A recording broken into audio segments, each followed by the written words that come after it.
Today, approximately 1 in every 3 adults is overweight or obese.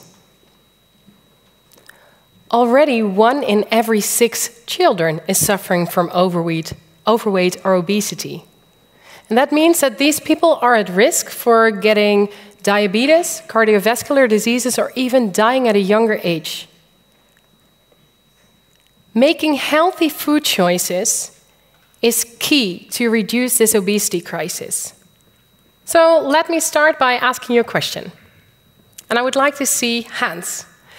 Who of you likes to eat healthy? Lots of hands are raised. Okay, very clear.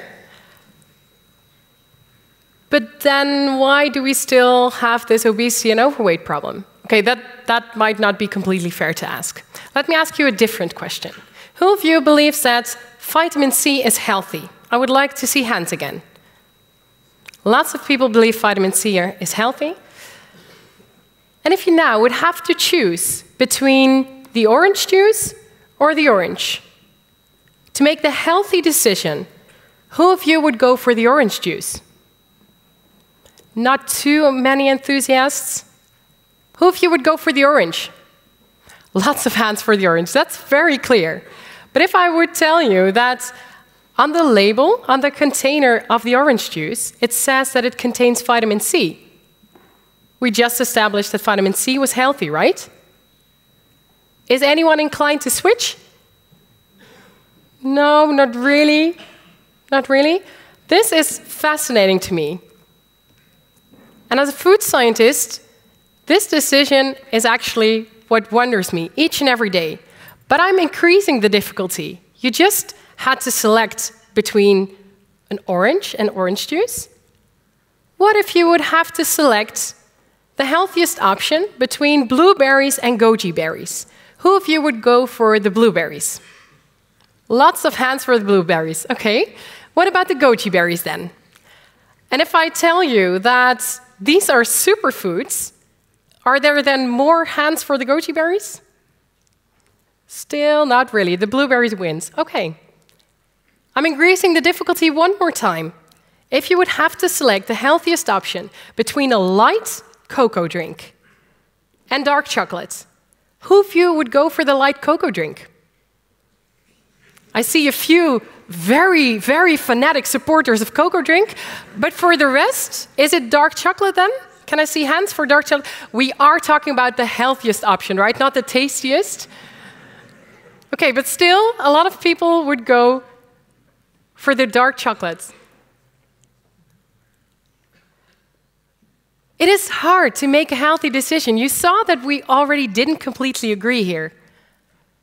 Making this healthy decision each and every time you're in the supermarket with all these labels shouting your name, telling you how tasty and how healthy they are, that's difficult. So maybe this obesity crisis isn't that surprising after all. As a food scientist, I already told you that I'm fascinated by this every day. I've been studying food law and food sciences for the last 5 years. And I wonder always about when can you actually say that a product is healthy, that it's good for you. Why would a product be allowed to tell you that? So let's go back to the orange juice. The orange juice has on its label that it contains vitamin C, that it's a source of vitamin C. And that's actually based on food law. And food law makes sure that this is based on solid scientific evidence. So this remark about this healthy ingredient, which we agreed upon, it is healthy, also science agrees upon that. And that's why food law would allow such a product to bear this claim. You can read on the label that it contains vitamin C. So this base of solid scientific evidence makes sure that it's true. So curly fries would never be allowed to tell you that you would get curly hair from that. Believe me, I've tried, and this is purely from the hairdressers. So it doesn't work like that. So I love food law for that, because it allows you to make a healthy and informed choice.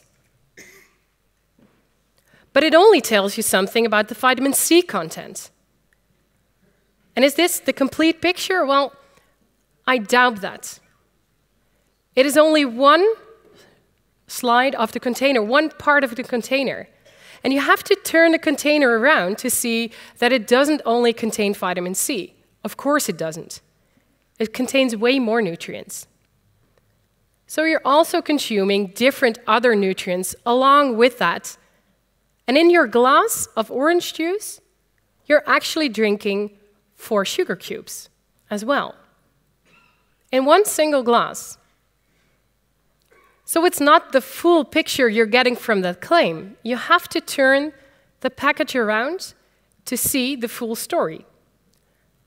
And this is almost like we would test medicines only on their health effects, but we would completely leave out the potential negative effects. We only focus on one element.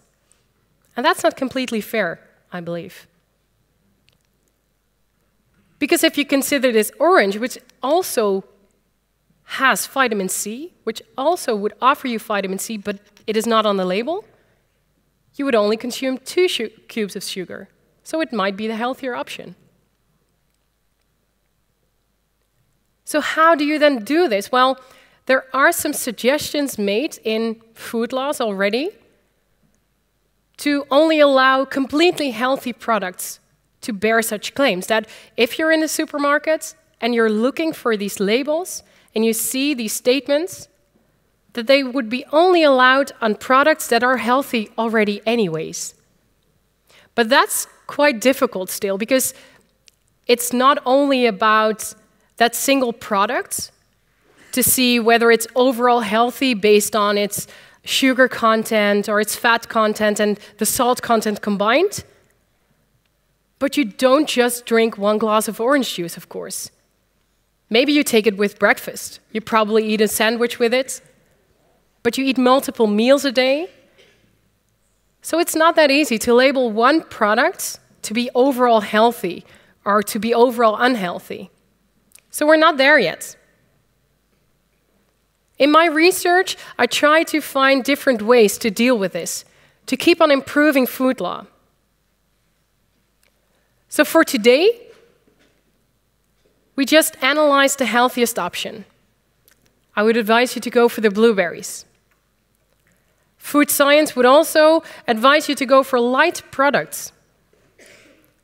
But if you would go for dark chocolate, I'm very sorry to have to reduce the pile to approximately 20 grams a day to get only the health benefits from dark chocolate. So for today, these healthy options. For tomorrow, you know where to find the information now. You can turn this container around to get the complete picture. And for the future, I will contribute to make food law work for you. Thank you.